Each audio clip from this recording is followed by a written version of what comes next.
حضرت ابو هريره رضی الله تعالی عنہ ارشاد فرمایي وای نبی علیه الصلاۃ والسلام فرمایل لا تدخلوا الجنه حتى تؤمنوا. نبی علیه الصلاۃ والسلام فرمایي تاسو جنت ته نشئ داخله دی عزت مند چې تاسو مؤمنان نه یې. او بیا نبی علیه الصلاۃ والسلام فرمایي ولا تؤمنوا حتى تتحابوا.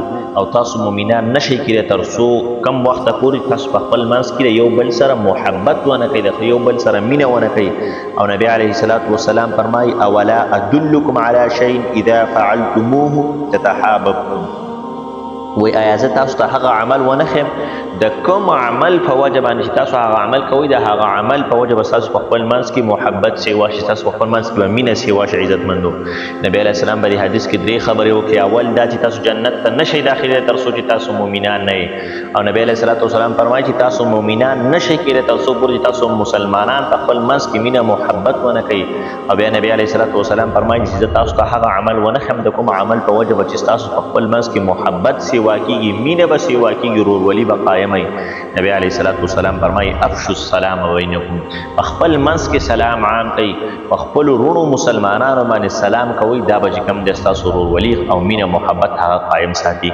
حضرت ابو درداء رضی الله تعالی عنہ روایت دی وی رسول الله صلی الله علیه وسلم ارشاد فرمایي چې افشوا السلام کی تعلو. نبی علیه الصلاۃ والسلام فرمایي چې په خپل منځ کې سلام عام کوي، سلام خور کوي د دې لپاره چې تاسو اوچت شئ. عزتمندو دا حدیث مطلب دا دی چې کله تاسو په خپل منځ کې سلام کوئ او د دغه سلام په وجه به ستاسو مینه محبت په خپل منځ کې سیوا شي، ستاسو ورورولي به هغه به قایمه وي، ستاسو به د خپل په منځ کې مینه محبت وي، نو تاسو به یو موټی یئ. چې کله یو مینه محبت یئ نو تاسو به اوچت یئ او ستاسو مرتبې به اوچت وي. خو چې کله تاسو سلام پرېږدئ په خپل منځ کې به مینه محبت هغه کم شي.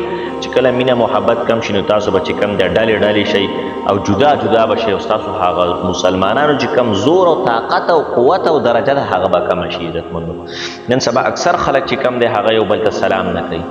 اکثر مسلمانان په یو بل په منځ باندې تیریږي او یو بل ته سلام نه کوي. اکثر خلک دا اعتراض هم کوي یاره زه په پلاني باندې سلام کوم خو ما د سلام جواب نه راکوي. په پلاني مجلس باندې راتېر شوم سلام مې وکړو سلام جواب یې رانه کړو. پلاني دکاندار خواته کسان ناسو ما به سلام وکړو ما له جواب رانه کړو. زه به د نن نفس سلام نه کوم، پلاني د سلام نه کوم، دا چله سلام جواب نه ورکوي. نه عزتمندو دا خبره چې کوم ده بالکل غلطه ده. حضرت عبدالله ابن مسعود رضی الله تعالی فرمایي د طبراني شریف حدیث دی. عبدالله ابن مسعود رضی الله تعالی عنہ روایت دی وی نبی علیه الصلاۃ والسلام ارشاد فرمایو چې سلام کول چې کوم دی دا د الله تعالی د نومونو یو نوم دی او دا نوم الله سبحانه وتعالی په ځمکه باندې نازل کړی دی. نبی علیه السلام فرمایي لہذا دا په خپل منځ کې خور کوي. او بیا نبی علیه الصلاۃ والسلام په حدیث کې مخ کې فرمایي چې کله یو مسلمان یو کس هغه په یو قوم او په یو ډله او په یو کس باندې تیریږي او هغه ته سلام وکړي او هغې ور سلام په جواب کې چې کوم دی هغه دا قوم چې کوم دی دې سړي له بیرته جواب ورکړي. نبی علیه الصلاۃ والسلام فرمایي چې دې سړي د وجې نه دې قوم ته چې کوم دی سلام یې وریاد کړو نو د دې سړي به دې قوم باندې یوه درجه سیوا شو. او بیا نبی علیه الصلاۃ والسلام فرمایي چې کله تاسو په یو مجلس باندې تیریږئ او سلام وکئ او په یو قوم باندې تیریږئ او سلام وکئ او هغوی تعالی د سلام جواب در نه کړي، هغه خلک تعالی د سلام جواب در نه کړي، بل مسلمان تعالی د سلام جواب در نه کړي. نبی علیه السلام فرمایي چې د الله د ملایکو نه هغه ملایکې کومې چې د انسانانو نه بهترې دي هغه ملایکې چې کوم دی تعالی د سلام جواب درکوي. کوم سلام چې تا په خوب باندې کړی او تعالی جواب در نه کړي. نو سلام په هر حال کې کوئ. که تاسو رسول د سلام جواب درکوي او که نه یې درکوي په هر حال کې دا سلام کوئ. سلام عزتمندو په هر چا کوئ که تی پیژنې او که تی نه پیژنې، خو چې بس دومره ده چې مسلمان دی بس سلام پې کوه، په هر انسان باندې سلام کوه. نبی علیه الصلاۃ والسلام فرمایي حضرت ابن مسعود رضی الله عنه وایي روایت کوي چې رسول الله صلی الله علیه وسلم وفرمایي چې د قیامت د نښو نه یوه نښه دا ده چې یو سړی به بل ته صرف د پیژندلو په وجه باندې سلام کوي. هلکه چې دا زما اشنا دی زه یې پېژنم راشه سلام پې وکړه، سبا له به بیا وایي چې پلانې زما په خوا تېر شو ما ته سلام ونه کړو او ما ته اړو ونه کتل. د دې په وجه باندې نه، د دې په وجه به ته سلام نه کوې چې دا سبا له ما ته ګیله وکړي او یاره به دې پلانې باندې سلام نه کوم، دا کس روان دی خو سلام پې نه کوم، نه یې پېژنم پته چې څوک دی او څوک نه دی، بس غلطې تېرېږه خپله لار به لنډوي. نه سلام به پې کې که ته یې پېژنې او که نه پېژنې. نبی علیه السلام فرمایي زما په امت باندې داسې یو وخت را روان دی زما به داسې امتیان راشي. نبی علیه الصلاۃ والسلام فرمایي چې په یو بل باندې به صرف د پېژندلو په وجه باندې سلام کوي. ډک مجلس به ناست وي او په مجلس کې به یو کس ناست وي د پېژندلو بس دا به د هغه نوم وایي پلاني السلام علیکم څنګه، لکه دا باقي مجلس والا عام سلام واچوه السلام علیکم، هغه ته به کې بیا ځان اشاره وکړو څنګه ښي. نو داسې طریقه دا نه چې یاره زه پلانی پېژنم او بس په سلام کوم او دا کم چې نه پېژنم بدي به سلام نه کوم. دا نبي علیه السلام د قیامت د نښو نه یوه نښه ده، قیامت د نښو نه یوه نښه دا ده زما به داسې امتیان راشي چې هغه به د صرف د پېژندلو په وجه باندې سلام کوي، نه چې د مسلمانتوب په وجه باندې. نو سلام چې کوي نو سلام به د مسلمانتوب په وجه باندې کوي، دا زما ورور مسلمان دی راشه سلام پرې وکړه، که ته یې پېژنې او که دې نه پېژنې. نو نبي حضرت علي رضی الله تعالی عنه عزتمند روایت کوي چې رسول الله صلی الله علیه وسلم ارشاد وفرمایي چې د یو مسلمان په بل مسلمان باندې شپږ حقونه دي.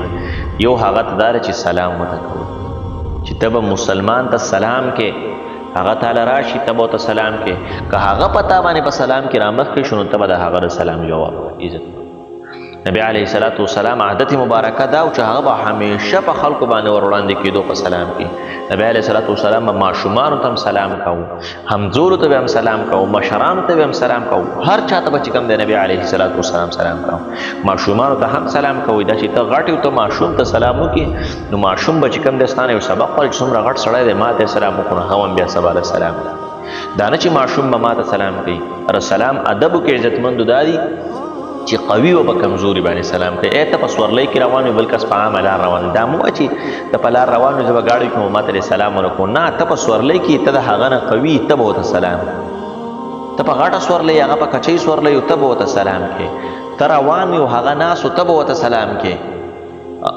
څومره چې ستا مرتبه اوچته وه په کمزوري مرتبې والا باندې به چې کوم دی ته سلام کوې، او ته کمزوری او بل قوي نو بل به چې کوم دی تا ته سلام کوي.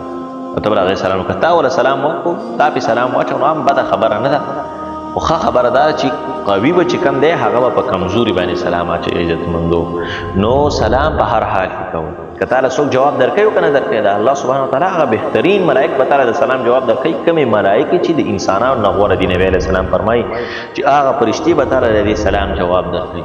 او د قیامت د نښو نه یوه نښه دا ده نبي علیه الصلاة والسلام فرمایي چې پېژندلو باندې به سلامونه شروع شي، د مسلمانتوب په وجه به سلام نه. نن موږ مسلمان چې کوم دی هغه کمزوری کېږو او هغه ورځ ته ورځ چې کوم دی په ټوله دنیا کې په ټوله معاشره کې موږ کمزوري کېږو. اصل وجه سره چې موږ په خپل منځ کې محبت نشته. اول موږ په حدیثو باندې عمل نه کوو، اول موږ دین ته شا راګرځولې ده، که به دي یو حدیث باندې عزتمندو موږ عمل کولی نن به مسلمان چې کوم دی د دنیا سوپر پاور مسلمان دی. خو نن مسلمان هغه په خپلو کې انخته دی، د خپل په منځ کې چې کوم دی هغې مینه او محبت نه کوي، په خپل منځ کې چې کوم دی د هغې مینه محبت ورک شوی دی. څه وجه ده چې موږ په دین باندې عمل نه کوو، موږ په اسلام باندې عمل نه کوو، موږ په قرآن باندې عمل نه کوو، موږ د غیرو نه متاثره کېږو، موږ د غیرو نه دومره زر متاثره کېږو چې حد درجې نشته دی، هغې اوس نوې طریقه اختیار کړي او موږ په ځان کې راوستي.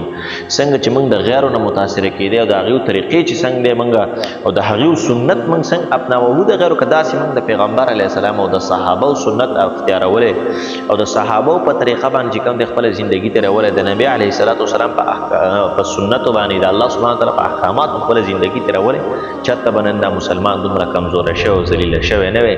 خو نن چې موږ څومره ذلیله یو او څومره چې کوم دی کمزوري او څومره د ظلمونو سره مخامخ یو، اصل وجه دا ده چې موږ دین ته شا راګرځوله، موږ قرآن ته شا راګرځوله، موږ حدیثو ته شا راګرځوله. چې څومره کېږي نو زموږ په علماو پسې چې کوم دی موږ پروپګنډې کوو، علما هم چې کوم دی په شرمونو باندې وشرمول، دین هم چې کوم دی الله سبحانه وتعالی هغه په شرمونو باندې وشرمول.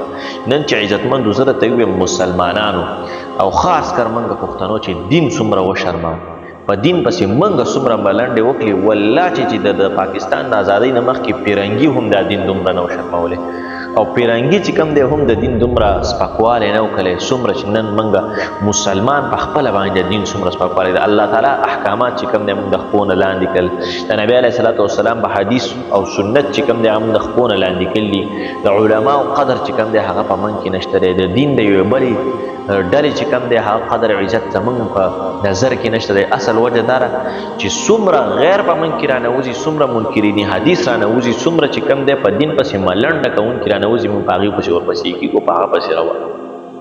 الله سبحانه وتعالی دې په داسې وخت کې چېرته دجال نه راولي په موږ باندې عزتمند، الله دې د دجال له فتنې نه وساتي. که نه دا کمزوري مسلمانان چې د غیرو نه څومره زر متاثره کېږي دا به اول په دجال پسې ورپسې روان وي، دا ټول په دجال پسې روان وي.